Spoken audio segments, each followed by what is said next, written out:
Good morning class बेटे। हम जैसे पिछली कक्षा में हमने चैप्टर पाठ शुरू किया था लखनवी अंदाज, उसका शेष भाग आज की क्लास में पढ़ेंगे। इससे पहले बेटा हम पढ़ चुके हैं कि कैसे नवाब साहब ट्रेन के डिब्बे में बैठे होते हैं और लेखक उसमें घुस जाता है। अब इसके आगे नवाब साहब ने फिर एक पल खिड़की से बाहर देखकर गौर किया और दृढ़ निश्चय से खीरों के नीचे रखा तौलिया झाड़कर सामने बिछा दिया। सीट के नीचे से लोटा उठाकर दोनों खीरों को खिड़की से बाहर धोया और तौलिए से पोंछ लिया। जेब से चाकू निकाला, दोनों खीरों के सिर काटे, उन्हें गोंद कर झाग निकाला। फिर खीरों को बहुत एहतियात से छीलकर फांकों को करीने से तौलिया पर सजाते गए। लखनऊ स्टेशन पर खीरा बेचने वाले खीरे के इस्तेमाल का तरीका जानते हैं। ग्राहक के लिए जीरा मिला नमक और पिसी हुई लाल मिर्च की पुड़िया भी हाजिर कर देते हैं। नवाब साहब ने खीरे बड़े ही प्रयत्न से उनकी फांकों के ऊपर जीरा मिला नमक और लाल मिर्च की सुर्खी बुरक दी। उनकी प्रत्येक भाव भंगिमा मतलब जो उनके भाव भंगिमा मतलब जो उनके एक्सप्रेशन थे और जबड़ों के स्फुरन से स्पष्ट था कि उस प्रक्रिया में उनका मुख खीरे के रसास्वादन की कल्पना से प्लावित हो रहा है।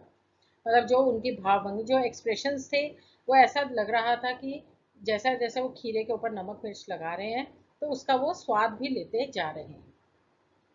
हम कनखियों से देखकर सोच रहे थे मियाँ रईस बनते हैं, लेकिन लोगों की नज़रों से बच सकने के ख्याल में अपनी असलियत पर उतर आए हैं। नवाब साहब ने फिर एक बार हमारी ओर देखा, बोले, अरे वल्लाह शौक कीजिए, लखनऊ का बालम खीरा है। नमक मिर्च छिड़क दिए जाने से ताज़े खीरों की पनियाती फांके देखकर लेखक के मुंह में भी पानी जरूर आ रहा था, लेकिन एक बार तो वो पहले इनकार कर चुके थे, तो आत्मसम्मान तो निभाना था। उसको उचित समझा, उत्तर दिया, शुक्रिया, इस वक्त तलब महसूस नहीं हो रही है। मैद अभी जरा कमजोर है, किबला शौक होना। नवाब साहब ने फिर सतृष्ण आंखों से नमक मिर्च के संयोग से चमकती खीरे की फांकों की ओर देखा। खिड़की के बाहर देखकर दीर्घ निश्चय लिया। खीरे की एक फांक उठाकर होठों तक ले आए, फांक को सूंघा, स्वाद के आनंद में पलकें मूंद ली।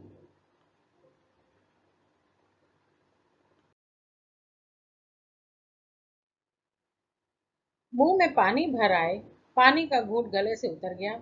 तब नवाब साहब ने फांक को खिड़की से बाहर छोड़ दिया। नवाब साहब खीरे की फांकों को नाक तक ले गए, वासना से रसास्वादन किया, खिड़की से बाहर फेंक दे गए। नवाब साहब ने खीरे की सब फांकों को खिड़की के बाहर फेंक कर तौलिए से हाथ और होंठ पोंछ ली और गर्व से गुलाबी आंखों से हमारी ओर देख लिया, मानो कह रहे हो यह है खानदानी रईसों का तरीका। नवाब साहब खीरे की तैयारी और इस्तेमाल से थककर लेट गए। हमें तस्लीम में सिर खम कर लेना पड़ा। यह है खानदानी तहजीब, नफाजत और नज़ाकत। हम गौर कर रहे थे, खीरा इस्तेमाल करने के इस तरीके को खीरे की सुगंध और स्वाद की कल्पना से संतुष्ट होने का सूक्ष्म, नफीस और अब्स्ट्रैक्ट तरीका जरूर कहा जा सकता है। परंतु क्या ऐसे खीरे से उधर की तृप्ति भी हो सकती है? क्या मतलब आपने खीरा छीला, नमक मिर्च लगाया, फांके काटी और उसको सूंघा और फेंक दिया, क्या आप इससे अपना पेट भर सकते हैं? क्या आपको तो सेटिस्फेक्शन हो सकती है कि आपने खीरा खाया है?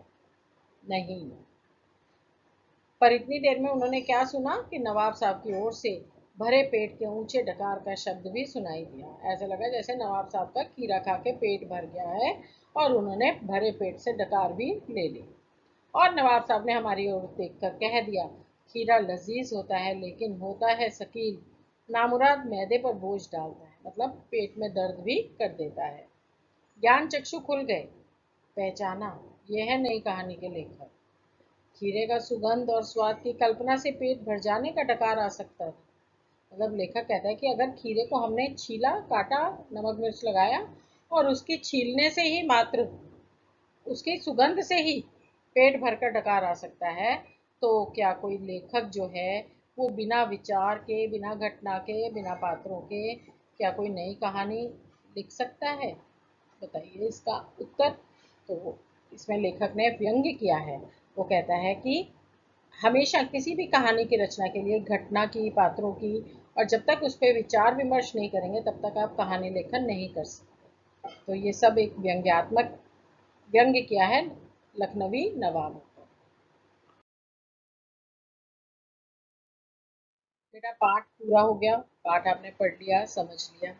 अब कुछ विशेष बातें जो जिन पर आपने पूरा अमल करना है कि कक्षा में जो पढ़ाया गया विषय, मतलब तो जो भी टॉपिक कक्षा में पढ़ाया गया है उसको आपने अपने आप से भी पढ़ना है, काम भी समय पर पूरा करना है, समय का सदुपयोग करना है। अगर कोई भी डाउट हो तो आप मेरे से पूछ सकते हैं।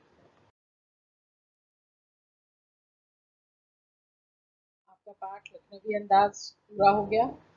अगर आपको बेटा इसमें कोई भी डाउट है, कोई भी शंका है, कुछ भी समझ नहीं आया हो, तो आप मेरे से उसे पुनः पूछ सकते हैं।